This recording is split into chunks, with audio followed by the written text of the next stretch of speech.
हे पुत्र, रुको। इस वीडियो को कहीं और स्क्रॉल मत करो, क्योंकि आज जो वचन मैं तुम्हें सुनाने जा रहा हूं, वह केवल शब्द नहीं, तुम्हारी आत्मा के लिए भोजन है। यह वचन तुम्हें अंदर से उठाएगा, तुम्हारे मन में नई रोशनी भरेगा और उस रास्ते की ओर ले जाएगा जहां सफलता, शांति और आशीष तुम्हारा इंतजार कर रही है। इसलिए इसे ध्यान से सुनो, मन शांत करो और अपने हृदय को इस संदेश के लिए खोल दो।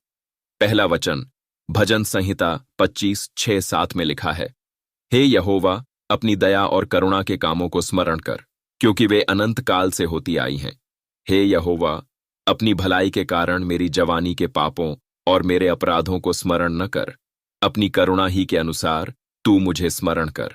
यह वचन हमें याद दिलाता है कि हम चाहे कितनी भी गलतियां कर चुके हों, चाहे कितनी बार गिर चुके हों, हमारा परमेश्वर दया से भरपूर है। उसकी करुणा समाप्त नहीं होती, वह थकता नहीं, वह नाराज होकर हमेशा दूर नहीं रहता। जब हम उसके पास आते हैं, नम्र होकर पुकारते हैं, तब वह हमें अस्वीकार नहीं करता, बल्कि गले लगाता है।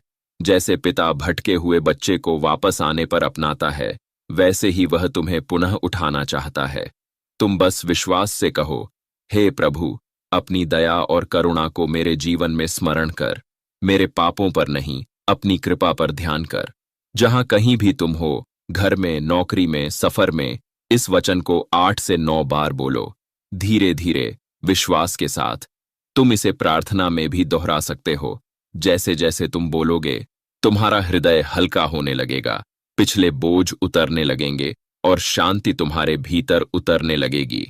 क्योंकि प्रभु कहता है, जो मुझे पुकारता है, मैं उसके निकट आ जाता हूं।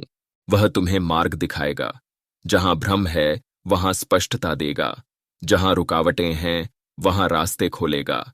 जिस काम में तुम संघर्ष कर रहे हो, प्रभु उसी में सफलता देगा।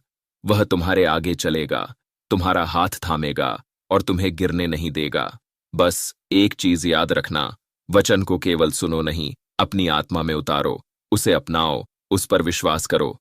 और जैसे यह वचन तुम्हारे जीवन में कार्य करेगा, तुम अनुभव करोगे दुख की जगह शांति, डर की जगह विश्वास और कमी की जगह भरपूरता।